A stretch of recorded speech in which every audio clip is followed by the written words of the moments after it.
فرماتے ہیں قال رسول اللہ صلی اللہ علیہ وسلم کل سلامہ من الناس علیہ صدقۃ کل یوم تطلع فیہ الشمس. انسانوں کے ہر جوڑ پر ایک صدقہ واجب ہے. ہر روز جو طلوع ہوتا ہے تو ہر جوڑ کا صدقہ. یہ انگلی کا جوڑ ہی اگر لاک ہو جاتا، آج صبح آپ اٹھتے ہو یہ لاک ہے تو کیا ہوتا؟ گھٹنا لاک ہو جاتا، کونی لاک ہو جاتی. صبح کو انسان اٹھے کہ میں بھلا چنگا ہوں. کل یوم تطلع فیہ الشمس، ہر دن جس میں کہ سورج جو ہے طلوع ہوتا ہے اس میں ہر جوڑ پر ایک صدقہ واجب. اس کو شیخ سعدی نے بہت خوبی سے کہا ہے. ہر سانس جب انسان کے اندر جاتا ہے موجب تقویت ہوتا ہے. تو آکسیجن گئی، قوت ملی، اسی کو برن کریں گے انرجی ملے گی. سانس باہر نکلتا ہے، یہ صفائی کا ذریعہ بنتا ہے. کاربن ڈائی آکسائڈ اور بہت سی چیزیں نکل گئی. بس بر ہر نفس 2 شکر واجب ہے. ہر سانس پر 2 مرتبہ شکر کرنا چاہیے. ہر سانس اندر گیا موجب تقویت، باہر بنا موجب تنقیح. لہذا پس بر ہر نفس 2 شکر واجب. تقریباً اسی طرح کا یہ معاملہ ہے. لیکن اب یہ کیسے صدقے ہوں گے؟ اس صدقے ہی کے جیسے کہ پہلے آ چکا ہے اسی کی یہ تعریف میں ہے. تعدلوا بین اثنین صدقۃ، 2 آدمیوں کے درمیان عدل کراؤ، فیصلہ کرا دو عدل کے ساتھ، یہ بھی صدقہ ہے. تعین الرجل فی دابتہ فتحملہ علیہا اور ترفع لہ علیہا متاعہ صدقۃ.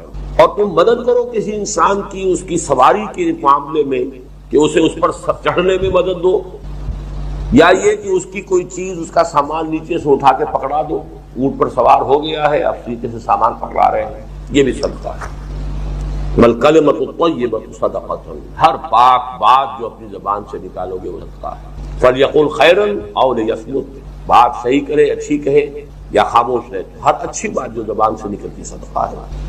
وبکل خطوۃ تمشیھا الی الصلاۃ صدقۃ، اور ہر قدم جو وہ نماز کے لیے جاتا ہے تو اٹھاتا ہے یہ صدقہ ہے. وتمیت الاذی عن الطریق صدقۃ، اور راستے میں سے کوئی اذیت شے کو، اذیت بخش چیز کو دور کرتا ہے. کہیں روڑا پڑا ہوا ہے، کہیں کچھ اور ہے، کوئی ٹھوکر کھا جائے گا، تو ہو سکتا ہے کوئی اندھا گزرے، اس کے لیے کوئی مصیبت ہو جائے، اس کو اگر ہٹاتے ہوئے چلے گا یہ بھی صدقہ. عالم آخرہ کوئی ہے یا نہیں ہے کیا پتا، کس نے آ کے بتایا مرنے کے بعد؟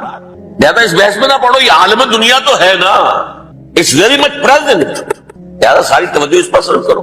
تو خدا کے مقابلے میں کائنات پر توجہ، روح کے مقابلے میں مادے اور جسم پر توجہ، حیات اخروی کے مقابلے میں حیات دنیاوی پر توجہ. یہ ہے اصل میں کرکس آف دی میٹر، اس تہذیب جدید کا خلاصہ. اس اعتبار سے میں کہہ رہا ہوں کہ بعض باتیں میری آپ کو تو ایسی لگے گی کہ جو شاید ماحول سے کچھ زیادہ متعلق نہیں، لیکن وہ دین کی بڑی بنیادی بات ہے. دیکھیے اللہ تعالیٰ نے جو مخلوقات پیدا کی ہے ان میں ایک تقسیم تو ہو سکتی ہے ذی حیات اور بغیر حیات، جاندار چیزیں اور بے جان چیزیں. بے جان چیزیں بے شمار، یہ تمام فلکیات، یہ پوری کائنات، یہ زمین، یہ پہاڑ، یہ شجر و حجر.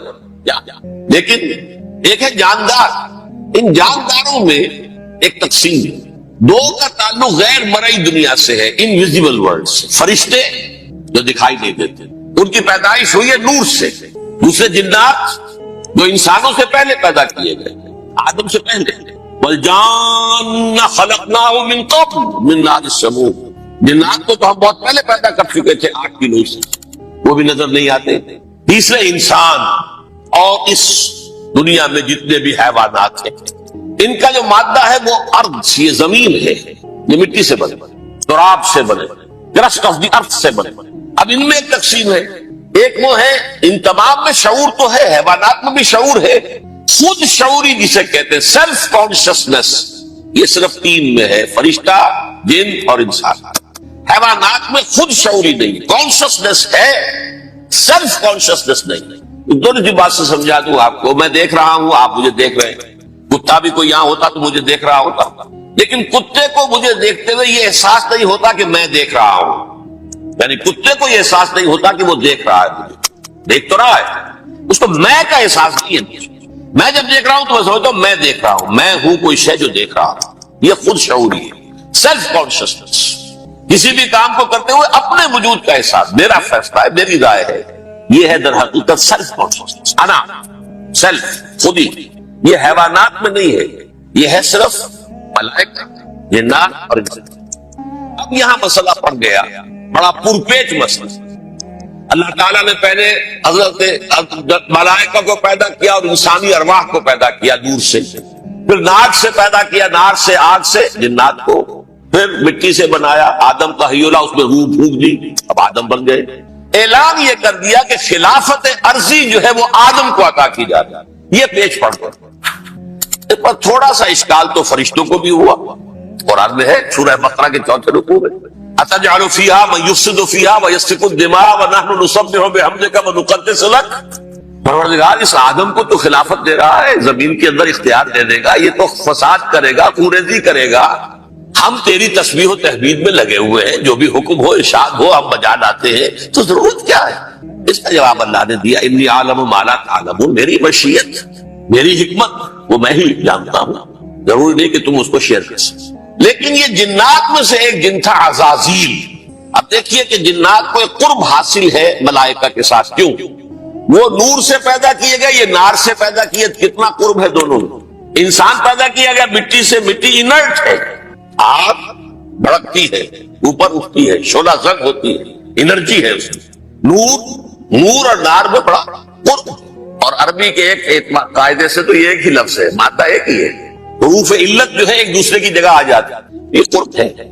اگرچہ زمین و آسمان کا فرق ہے دونوں. فرشتہ نور سے پیدا کیا گیا ہے، وہ پاک ہے، وہ اللہ کے کسی حکم کی خلاف ورزی کر ہی نہیں سکتا. لا یعصون اللہ ما امرہم ویفعلون ما یؤمرون. وہ جو بھی اللہ تعالیٰ حکم دیتا ہے اس کی کوئی معصیت یا نافرمانی نہیں کرتے، بلکہ جو حکم لیا جاتا ہے مان لیتے. ذرا سا اشکال ہوا تھا، پوچھ لیا، جواب مل گیا، خاموش ہو گئے بس. لیکن عزازیل نامی ایک جن تھا، جو ایک تو جن ہونے کی نسبت سے فرشتوں سے کچھ نہ کچھ مماثلت تھی، قرب تھا. دوسرے یہ علم میں، زہد میں، عبادت میں اتنا اونچا تھا، اتنا اونچا تھا، اتنا اونچا تھا کہ یہ ملائکہ ہی کے صف میں شامل ہو گیا. اس نے عالم بغاوت بلند کر دیا. جب حکم دیا گیا کہ سجدہ کرو آدم کو، اب یہ دیکھیے کس قدر یہ اہم مضمون ہے. اور آپ سوچتے ہیں یہ باتیں آج پہلی مرتبہ ہمیں اس طرح سنائی جا رہی ہیں. یہ باتیں تو علم میں آتی نہیں ہمارے. وجہ کیا ہے؟ آپ کو دلچسپی نہیں ان چیزوں سے. جدید تہذیب نے ان چیزوں کی اہمیت کو زیرو کر دیا. قرآن میں اہمیت کا کیا عالم ہے؟ 7 جگہ یہ مضمون قرآن میں آیا ہے. یہ فرشتوں کو ہم نے حکم دیا سجدہ کرو آدم کو، سب نے سجدہ کیا. فسجد الملائکۃ کلھم اجمعون، سارے کے سارے، کل کے کل، سب نے مل کر سجدہ کیا آدم کو. اللہ کے حکم سے فوراً تعبیل کر دی. الا ابلیس ابا واستکبر وکان من الکافرین. ابلیس نے نہیں کیا. اسی طرح سے قرآن حکیم سے یہ ثابت ہے کہ بالکل ابتدائی دور میں، جو مکی دور ہے، بالکل اس کا ابتدائی زمانہ، سورہ نون کے آخر میں جو مذکور ہے کہ یہ کوشش کی گئی تھی کہ کچھ ایسے لوگوں کے ذریعے سے کہ جن کی قوت ارادی ان کی نگاہوں میں بہت مرتکز ہو جاتی ہے. یہ عملیات میں ایک خاص معاملہ یہ بھی ہوا کرتا تھا، اور اب بھی شاید کچھ لوگ یہ پریکٹس کرتے ہیں کہ اگر باقاعدہ ریاضت کر کے اپنی نگاہوں میں ایک خاص قسم کی تاثیر پیدا کر لی جائے. بلکہ مولانا امین احسن اصلاحی صاحب نے اس کا تذکرہ کیا تھا ایک مرتبہ، جب زمانہ طالب علمی میں نے 2 تربیت گاہیں منعقد کی تھی، اور اس میں درس قرآن مولانا اصلاحی صاحب نے دیا تھا کہ آج کل بھی بعض لوگ یہ کرتے ہیں کہ رات کے پچھلے پہر اٹھ کر نہا دھو کر سفید براق کپڑے پہن کر پھر بیٹھتے ہیں اور کسی بالکل سفید کاغذ پر ایک چھوٹا سا نقطہ لگاتے ہیں اور پھر نگاہوں کو اس پر جمانے اور مرتکز کرنے کی مشق کرتے ہیں. کتنی دیر تک پلک جھپکے بغیر آپ اس نقطے کو دیکھ سکتے ہیں. اگر یہ مشق کی جائے، یہ ایکسرسائز کی جائے، یہ ریاضت کی جائے تو آنکھوں میں ایک ایسی چمک پیدا ہو جاتی ہے کہ اگر گھور کر کسی کو دیکھا جائے تو اس کی قوت ارادی کو آپ مشمہل کر سکتے ہیں. وہ ایک دم دبا ہوا محسوس کرے گا اور آپ کا غلبہ اس کے اوپر ہو جائے گا نفسیاتی اعتبار سے. اسی طریقے کا کوئی عمل تھا جو نبی اکرم صلی اللہ علیہ وسلم پر بھی آزمایا گیا. لَيَزْلَقُونَكَ یہ آیا ہے سورہ نون کے آخر میں، بِأَبْصَارِهِمْ لَمَّا سَمِعُوا الذِّكْرَ. یہ لوگ چاہتے ہیں کہ اپنی نگاہوں کے ذریعے سے آپ کو پھسلا دیں، آپ کے قدم ڈگمگا دیں، آپ کی قوت ارادی کو کچل دیں. لَمَّا سَمِعُوا الذِّكْرَ وَيَقُولُونَ إِنَّهُ لَمَجْنُونٌ. جس وقت کے سورہ نون کے آغاز میں بھی آیا ہے تذکرہ کہ حضور کو کہا گیا کہ آپ کو جنون کا کوئی عارضہ ہو گیا ہے یا آپ پر کوئی آسیب آ گیا ہے، اور آخری آیت بھی جو ہے وہ آخری حصے میں پھر اسی کا یاد آ وَإِنَّهُمْ لَيُزْلِقُونَكَ بِأَبْصَارِهِمْ لَمَّا سَمِعُوا الذِّكْرَ وَيَقُولُونَ إِنَّهُ لَمَجْنُونٌ وَمِن شَرِّ حَاسِدٍ إِذَا حَسَدَ، اور حسد کرنے والے کے حسد سے جبکہ وہ حسد کرے۔ اب حسد کے ساتھ ہی نوٹ کر لیجئے، اگرچہ یہاں تو مذکور نہیں ہے، یہ نظر کا لگ جانا، عین العین حق، بعض روایات میں آیا حضور نے فرمایا اس کے اندر اثر ہے۔